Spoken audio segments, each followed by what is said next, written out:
Hi, it's me, Jacqueline. Welcome to my channel. If you're new to the channel, then please subscribe to my channel and join me at Patreon. Link in the description. Sam picked the yellows, then Vicky steered Carol Sue to the oranges, away from the reds. She took the blacks, befitting the queen of the night. Freddie got her reds, Sandy the greens, leaving Beth the whites. "I guess I'm the good witch of the north," was her comment as she opened her bag.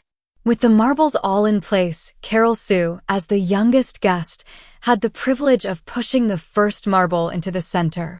The game proceeded quickly, the girls vacillating between moving their marbles quickly and hesitating, lost among the possibilities. The girls pushed their marbles steadily, focused on reaching the opposite point, but prone to leave avenues open from the sides. Both Beth and Vicky offered gentle coaching to their girls with frowns and smiles and gentle shakes of the heads. The girls would have complained if they had suggested moves, but silent confirmation and disapproval for the younger set was within bounds. Beth did her best to set up moves for Sandy, but playing after her did not make that easy. Nevertheless, Sandy managed to win the second game and Carol Sue the third.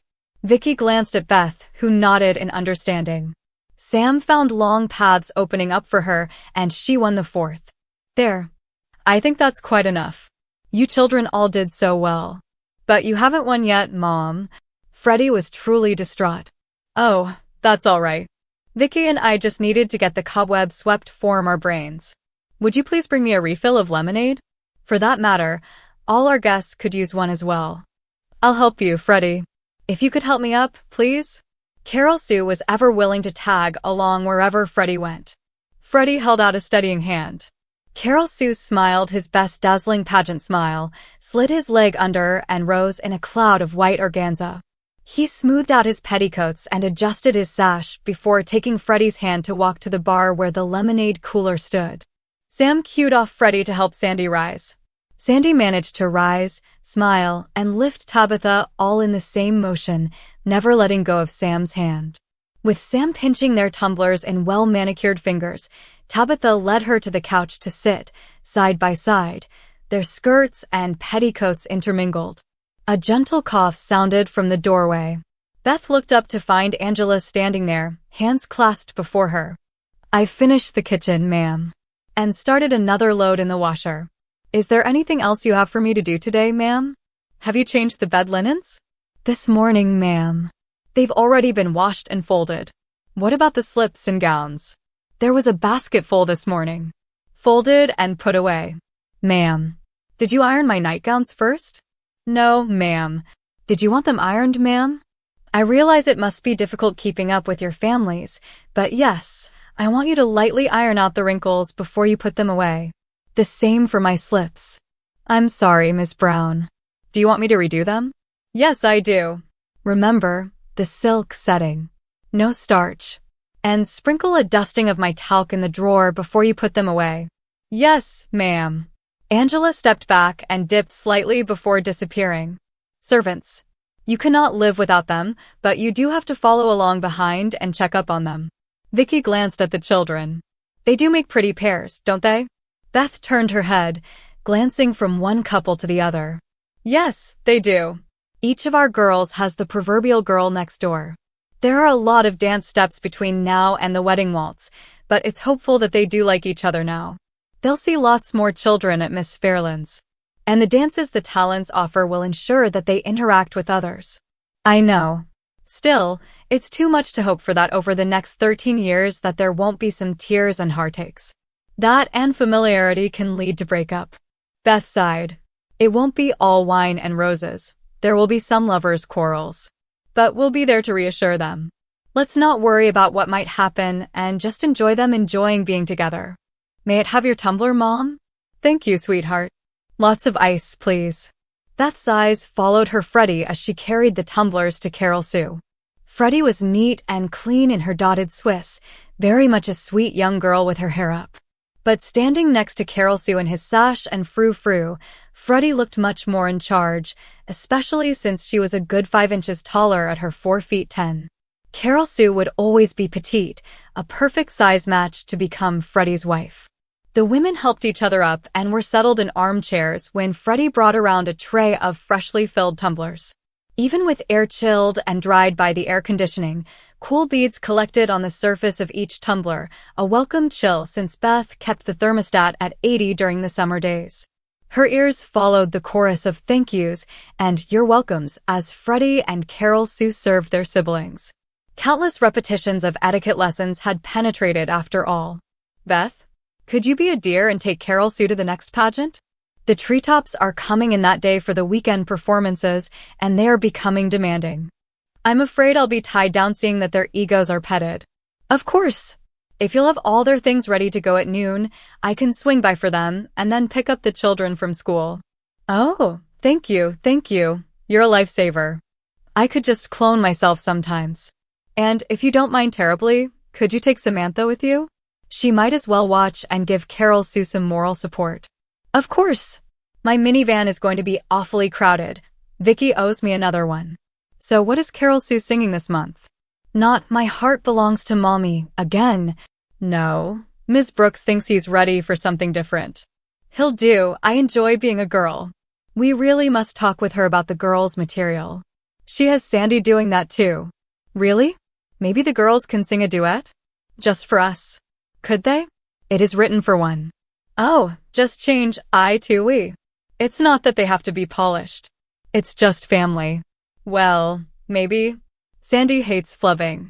And especially in front of Sam. It won't hurt to ask them. And if we have the girls do something as well? And we can even promise to do something together. An old-fashioned family show should finish off the afternoon. All right. Beth glanced at the children. Both the girls were trying to interest the girls in playing house, holding and grooming their doll children. Sandy? Carol Sue? Vicky has had an idea that you two might want to sing your pageant piece for us. You're both doing, I enjoy being a girl, so you might sing it together for us. Would that be all right? Sure. That would be fun. Come on, Sandy. Do you have the music? Sandy nodded, then shook her head. But it's a solo. What if everyone sang something? Your mom and I could do a duet too. But I won't know the words. It's just a tiny change. And if you sing the lyric you learned, that will be all right. Sandy squinted and cocked her head to look at Vicky.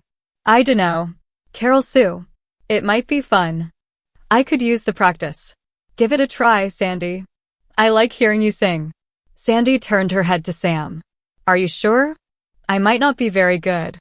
I'm still learning it. That's okay. When you're done, Freddie and I can sing. Let it be me. 'Kay? The girls took up their positions in front of the game cabinet, smoothing their skirts, fiddling with each other's hair, fumbling with their mics while Freddie located the right karaoke disc. Sam took up her seat, leaning forward in encouragement. How do I look, Mother? Shouldn't we put on our faces? It's just for family, Carol Sue. You look fine. Now remember, just sing we instead of I each time. Vicky rushed on almost breathless. You know, we enjoy being the girls. Sing a few lines to each other, just before you finish. And relax. This is just supposed to be fun. Vicky settled back into her chair. And just what have you decided we should sing? Remember, I don't have a big range. Oh, you'll be fine. How about baubles, bangles, and beads? That should be tight enough.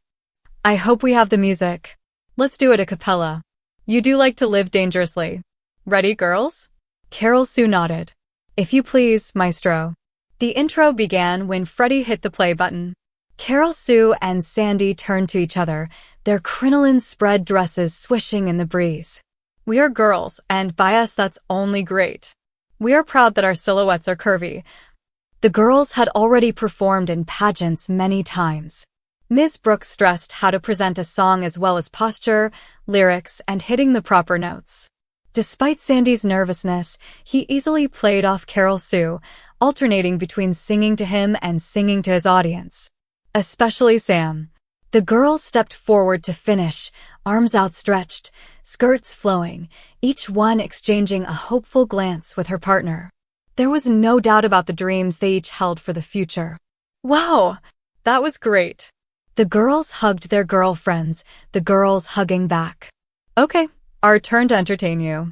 Freddie, Sam kissed Sandy on the cheek as he gathered up the mics.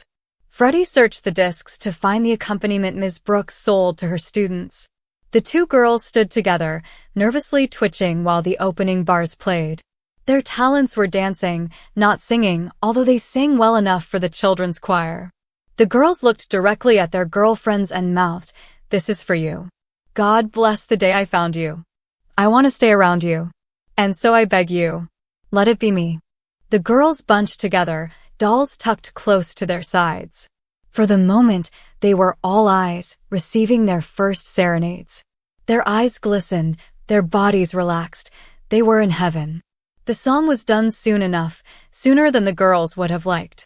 But when the girls were done, the girls rushed to them, squealing, a cloud of flying skirts and white petticoats. "Yes, yes, you were wonderful." The occasional missed note and garbled lyric made not one whit of difference to each girl, his arms wrapped tightly around his girl's waist. "Okay, Mom. Your turn. What do you want me to put on?" "Just sit, Freddie. Vicky and I are going to do ours a cappella. That way you're less likely to know when we mess up." "If you say so." The girls handed the mics to their mothers, then each led his girl to a couch. They settled in, close, the girls' arms around the girls' waists. "Whenever you are ready." Vicky looked at Beth, hummed a note. After a couple of pitch adjustments, Beth nodded to Vicky. They mouthed the first couple of lines, nodded. Vicky led off. "A1, Anna 2, Anna 3. Baubles, bangles, hear how they jing, jingalinga. Baubles, bangles, bright shiny beads." Each mother sang directly at her girl, then her girl, nodding her approval to the couples snuggled on the couches. "You'll glitter and gleam so. Make somebody dream. So that someday she may buy you a ring, ringalinga. I've heard, that's where it leads. Wearin' baubles, bangles, and beads." The children looked at one another, blushed during the song, but when it was done, they clapped enthusiastically. Mom. I didn't know you could sing." "Thank you, Freddie. There's a lot you still have to learn." "More lemonade, everybody." Sandy clapped his hands enthusiastically. "Oh, that was good, Mommy. You too, Miss Taylor." Beth beamed. "Why, thank you, Sandy. But aren't you just a teensy bit prejudiced?" "Oh no, Mommy. Everything you do is wonderful." Beth laughed and swept him up in her arms, squeezing him tight. He had her wrapped around his little finger and she knew it. But he was so sweet, so precious, she would hate to give him up to Miss Fairland in the fall. Beth smothered her son in kisses, inhaling him as she did so. The faint sweet odor of violets in his talcum powder, a hint of lemon from his bath soap, a touch of rose attar in his hair lacquer, all with an undertone that was definitely him. It was all warm and familiar, and it brought back memories of when she was carrying him. Please subscribe for the next part and visit my Patreon page for early access.